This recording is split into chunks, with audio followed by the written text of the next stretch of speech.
Hello, everyone. Welcome to this press conference. Before that, we are going to start.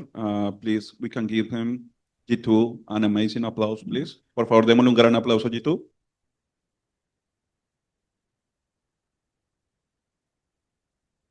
Also, thanks G2 for sharing your stories here in Master Santiago. We are going to start with some questions on the room. So, Constanza, go ahead, please. Okay.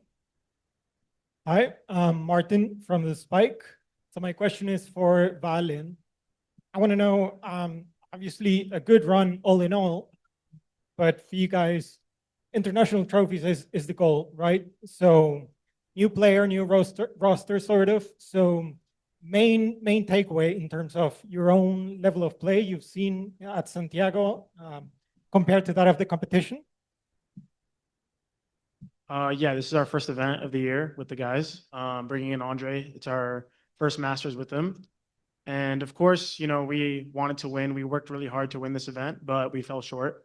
And that's okay. I think competition is not just about if you don't win, you fail. I think there's a lot of steps that you have to take to win eventually. I'm really optimistic with this team.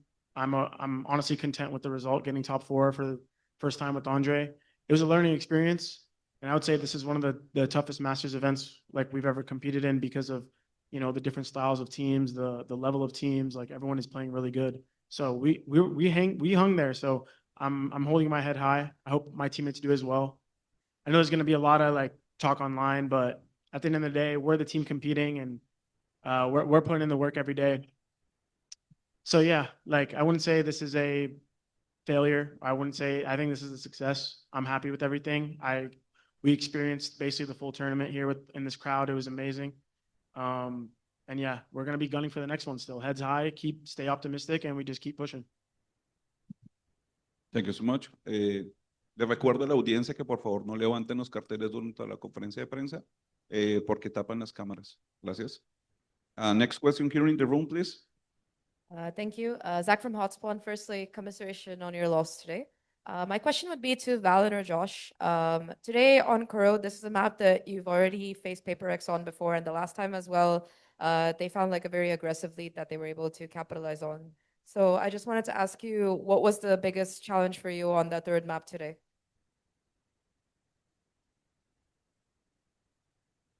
PRX always plays a very pressuring defense style, and so I would say throughout all 3 maps, we were actually struggling on our attack sides. And once they have an op, it feels very, very pressuring. It's kind of scary. Something was just popping off. And so we couldn't really do the steps that we normally can. And that's, you know, they're obviously doing that on purpose. And so a lot of my like timeouts was trying to absolve that, try to give them a solve and make them feel more at ease. Like, hey, it's just Valorant. I know they're just pushing you down, but like, let's do some tactics to like try to disrupt that. But yeah, I mean, they were more successful than us today. It is what it is. Maybe on a different day, we make it work. I know they have a really strong record against us, but you know, I think eventually it'll happen. Thank you so much. Next question, please. Hi guys, I'm Antonia from the Win Agency. My question is for Baby Bay. So first of all, much love to all of you. And Baby Bay, what do you take of your first Masters? I think I expected a lot more out of myself this tournament, especially like with how I was playing in North America. I don't think I really lived up to that expectation for myself. I don't really care about what the outside noise is and like what that opinion is of me much, but I know that I could have played at a higher standard at this event. So that's kind of like going to beat me up. But either way, I mean, top 4 for the first event is pretty sick. Like Jake said, we got to experience pretty much the entire event. And I know we're going to win. We're going to win eventually. One of these tournaments, bro. Top 4 for the first tournament is solid. Now I got a taste of like what the international competition really feels like. And APAC is just, it's a whole nother beast, right? We only lost to Nongshim and PRX this event. So I think there's a lot of good takeaways, and I'm going to be ready for the next time. Thank you so much. Next question. Hi, this is Ichiman from Colombia. People were your first and now your last match. Some people will say that's a pain in the ass. How would you guys describe it, playing against them? Wait, who was the question for? How would you describe playing against PRX as ¿A quién vas? well, to her one answer actually. Okay, so yeah, I would say PaperX is a team that it's pretty hard to prepare for. They play really pressuring style of Valorant, and they have the talent to back it up. So any given day, if one of them are popping off, they feed off that energy. So for us, I think it's about just trying to slow it down. I think when games get tight, we tend to speed up too much, and like on that corrode, we were kind of just running into them often, like running into the op, running into the stacks. So it's still a learning process for us. I think they're iterating on their game like constantly. I think they're improving a lot. They're a team that, yeah, they're our kryptonite right now. Just like we're other teams' kryptonites, I think it's a matchup thing. Yeah, it is a pain, but we lost to them. We learned a lot of our mistakes. Then we closed out the Swiss.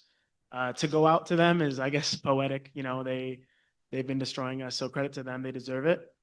Wish them luck on the tournament, and I know we're gonna only get better because every time we play them, I think we learn like the most mistakes from us. So we're just gonna rewatch the VOD and try to get better and come back for the next Masters to beat them.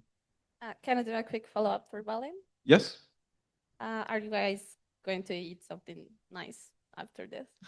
I don't know. We lost 1-2, so maybe like Burger King tonight. McDonald's. Okay, thank you so No, much. it's our last night. So yeah, we're probably gonna enjoy Santiago a bit, and then we go home. Okay, thank you so much. Thank you so much. Next question, please. Hey guys, this is Moniverso. Actually, this is a question from Lysen Caster, and it's for Jogimo. First of all, I'm sorry for your loss, but it was a really great game. And what's something you take from these Valorant Masters that you actually love, besides the result and besides playing against the other teams? Honestly, I just love playing for the crowd. I mean, there's just so much love from Chile. Like, thank you guys so much. I think you guys make the game and what we do every day and what we fight for. And these internationals are something different. And with Chile, vamos, like, you guys are amazing. That's all I can say. Thank you. Thank you so much. Next question, please. Hello, guys. I'm Chitaku from Universo Valorant on Latin. My question is for Valin and the coaching staff. Guys, what lesson do you take away from this tournament, and how do you use this lesson for the stage 1 in VCT Americas?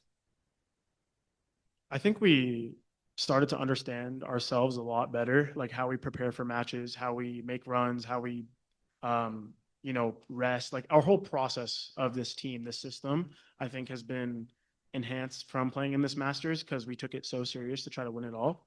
So yeah, I think the takeaway is just keep doing what we're doing. We can keep iterating, keep finding ways to improve in and out of game, but we're on a good track. So I'm optimistic. I hope all my guys are too. I know it hurts. It hurts for me. It hurts for everyone. But at the end of the day, like, dude, we're playing in front of thousands and thousands of fans internationally. Like, if you ask every player on this podium what their dreams were coming up in this game, it's this. So I think we should, we're happy. We're improving, and we're going to keep going. Thank you so much. Next question, please. Hi guys, I'm Mori from Sons of Chaos. First of all, I want to congratulate you for this top 4. As Baby they mentioned it, it's amazing and it's a huge result for a team that is like making so many changes. So I want to congratulate you guys first. And my question is for the coaching staff. Basically, we were talking in the previous interview that with the changes, anyone is bringing new and great things to the team. So what do you feel this revelates as the identity of G2 as a team on the strong points and on the weaknesses? So this is more about our new lineup?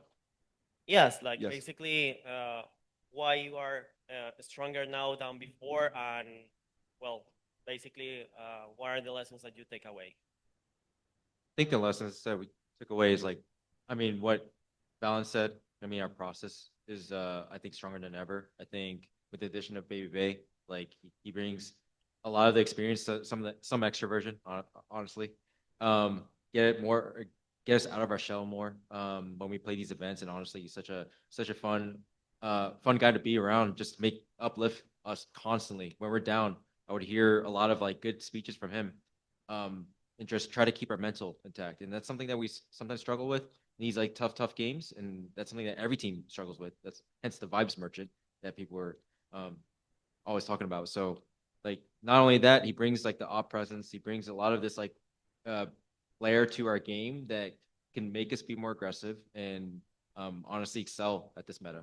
And we're newcomers, you know, like we don't normally play double duelists, and we made it work, and we're top 4. And some of these guys that we're playing against, Nongshim and PRX, like they always play that style. And so honestly, there's a lot that we can take away. I think we did really well. Coach staff, players, everybody, I think we did a great job. And like I'm not being outcome focused here. Like going into this match, I told the team, like, guys, I'm really proud of us. Like we did so much good work. Whether we win or lose, like anybody can win. Honestly, in the top 4. Today wasn't our day, but you know, we just learned. Thank you. Thank you. Next question, please. Well, hi, my name is Martin Kuhn from Esports Chile. And my question is for Trent. Your performance has been very, very good in this tournament, especially. And also, you have been a fan favorite. The crowd love you, and they show it. Do you think this might affect your performance when you return to California, where there isn't as much crowd and fans at the studio at Riot Games? Thanks. No, I don't think it'll affect my performance. I mean, I played good in Americas as well, but like you said, the crowd just, I mean, it makes me want to play better. Like I won a clutch so loud, like everyone is rooting for me, and just, it's honestly surreal. So I thank you everyone for rooting for me in the clutches and just in the rounds in general. But no, I don't think it'll affect my performance for Americas. Thank you so much. Oh, next question, please. Can you hear me, guys? Yeah. All right, thank you so much. First of all, I'm so sorry for your loss of today. My name is Yatio. I'm from Argentina. I would like to ask you about the coaching staff. This question is for Yona. Well, despite the result of today, you guys are really, just for you, for the coach. Despite the result of today, you guys are really a good team, a very strong team. And maybe the match of today, there's a few little things or mistakes that you need to, or you're gonna to fix for the next stage of VCT. Can you talk about this? I mean, without going like super into details, you know, I keep reminding the boys, like, guys, this is the same game that we play. You know, when we play in domestics to like any of these games, I know PRX has like a certain flair to their pressuring style, I would say. Still A post plants. So let's get the A post plants down, or whatever it is, right? And if we don't button up the details there and you just give away some of these frags to these guys, like they'll just run away with it. I would say I think we learned a lot this tournament about like honestly bringing back some of our old styles. We try to incorporate a very aggressive double duelist, run it down, and we caught a lot of teams off guard. Now I realize like, hey, in this APAC dominated meta, they are all really good at that. So we need to bring in some other part of our play, which is from 25 and 24. Just we're very good at like set retakes and playing coordinated team fights together and all that stuff. So once we brought that element in and just combined everything, we were cruising through the tournament. Honestly, like I think we're establishing ourselves really well. Now we just got to bring it all together a little bit more for PRX. I don't know when our next time will happen. Actually, I mean, it almost seems like the script writers just put us always together in the next Masters. So step one is like, let's get to Masters again and Masters London, and we'll try again against PRX. All right, thank you so much. It was a pleasure to see you in the stage. Thank you. Thank you. Next question, please. Hey guys, Pedro Romero, independent journalist. First off, commiserations. Tough way to go down in one of the few penultimate stages of this competition. Head up, looking forward, of course, as you guys always do. Question goes to Valen and Josh, a mixture of the two.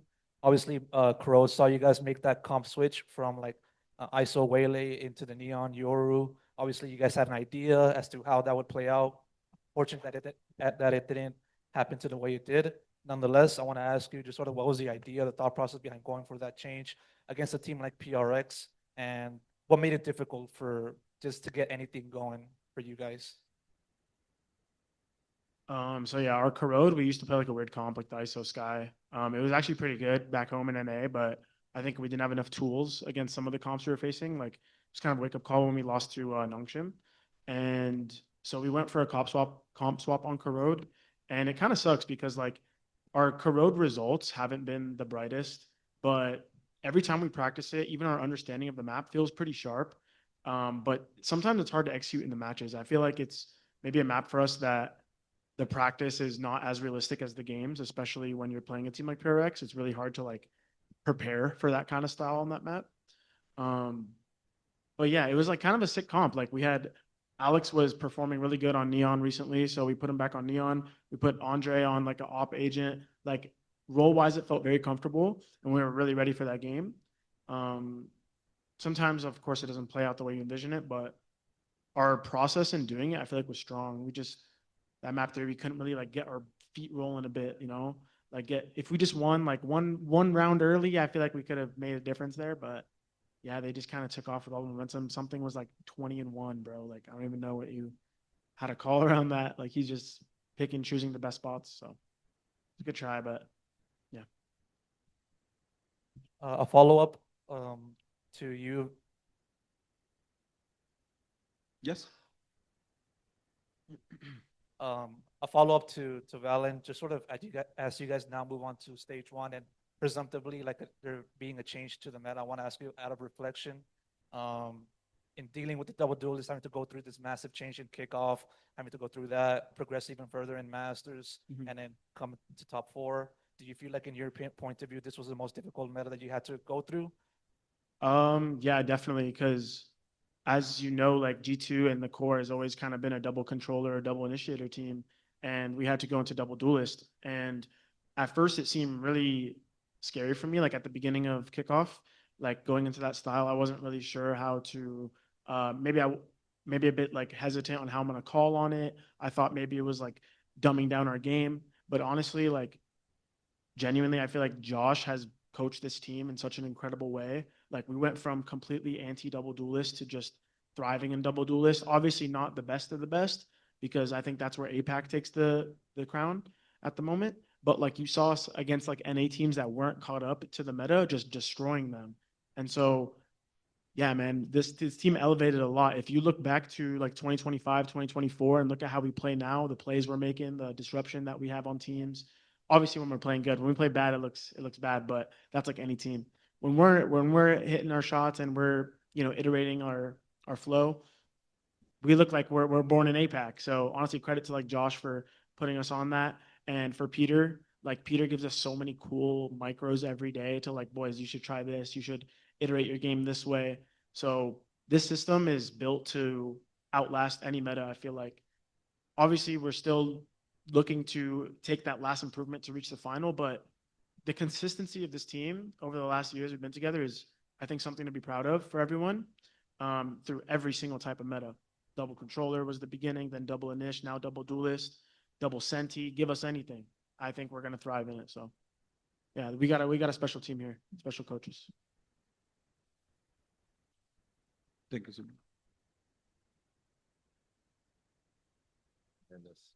Thank you so much. Now we are going to take a question on the call. Andrew Hopkins. Can you guys hear me? Yeah. Yes. All right.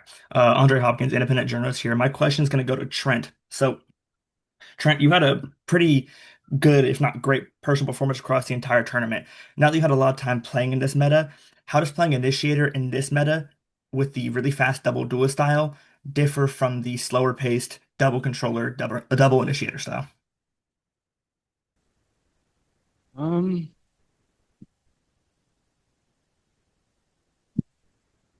Before in the double initiator, it was more of like me and another initiator, obviously trying to set up the duelist or taking space in like multiple areas of the map. And now it's solely my job to set up my guys next to me So I've had to take on more of a responsibility in communication and trying to make sure that these guys have support behind them as they're taking their fights and as they're executing on the site. So there's definitely a bigger role that I've had to play as the solo initiator to make sure that they're just being able to play the game, I think is the biggest difference. And then can I ask a quick follow-up question? Yes. So this one's going to go to Leaf. I wanted to ask Leaf about, so we've seen a lot this season, you switching from smokes to duelist to sentinel, switching kind of playing every role. How does that flexibility help the team and what does it bring to the different comps you guys can play? I don't know. I just kind of play whatever is like bestowed upon me, to be honest. So, I mean, I guess it helps just in the sense that we can play more stuff, but I've never really felt super uncomfortable playing any agent in this game, so feels good. All right, thank you guys and good luck in stage one. Thank you. Now we have one question from one fan here in the room. So Mume, go first. Yes, here I have it. Hi, Liz here. This question is for Baby Bay, and I just want to know how are you feeling here in Santiago and if you're planning to come back in the future. Me and Jake actually said, we got to come back here, like when we're not playing, so we could actually explore a little bit more. So yeah, hopefully we get to come back and do that maybe after a win. You know what I mean? But yeah, Chile has been awesome. The food's been great. It kind of felt like we were really earning our paycheck here because it was not easy, game to game and the back-to-backs that we had to do. And like we needed to win some of these games so we could eat at some of the better restaurants here, because refills your stipend and stuff. So yeah, Chile is amazing. I hope I get to come back, hopefully with more people from the team, but I know me and Jake will be back for sure. Thank you. Thank you so much. With this question, we conclude this press conference. Thank you, G2, for being here with us. And thank you for sharing your story with Master Santiago. Thank you. Thank you. Thank you, guys.